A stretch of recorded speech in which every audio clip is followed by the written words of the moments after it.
First month, late. Second month, late. Then the rent became months late. 1 month, 2 months. Oh, I got it. And it was always an excuse. One excuse was so bad. I got it. My mother said, well, what are you doing getting pregnant and you can't even pay your rent?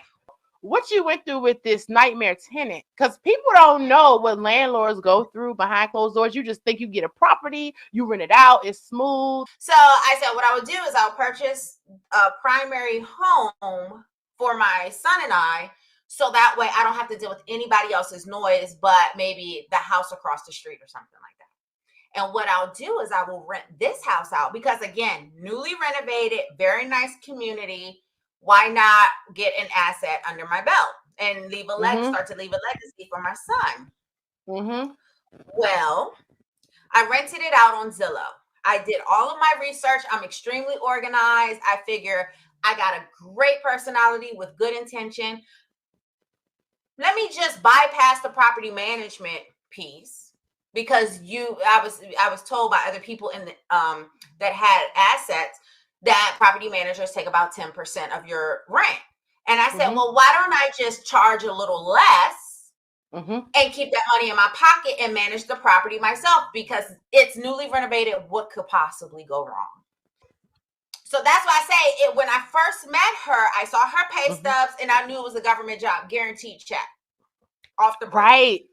Right. Number two, she was getting child support from her father's, from one of her children's fathers. And I looked her up. I did. So I did not do a background check in terms of credit because I understand not everybody's credit is going to be up there. I get it.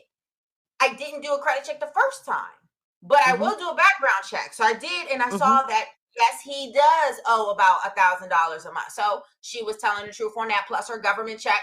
Plus she says she does side hustles, which again, I just told you my work ethic. Why would I not believe that she does a side hustle? Everybody's doing a side hustle now. And wait, so her energy wasn't off? Like, you know how you could feel people's energy and it's like, wow, it wasn't off at all? No. First month, late. Second month, late. Third month, late. My boyfriend at the time was like, nah. Like, not off the break. Yeah, you need to do something about this right now. And I'm like, well, she's only like 3 or 4 days late, 5 or 6. But it started to become, and I had a girlfriend of mine. She said, I'm going to tell you right now, because I have 3 kids. She's a paycheck away from not paying you, period. Like, if anything happens, you're SOL.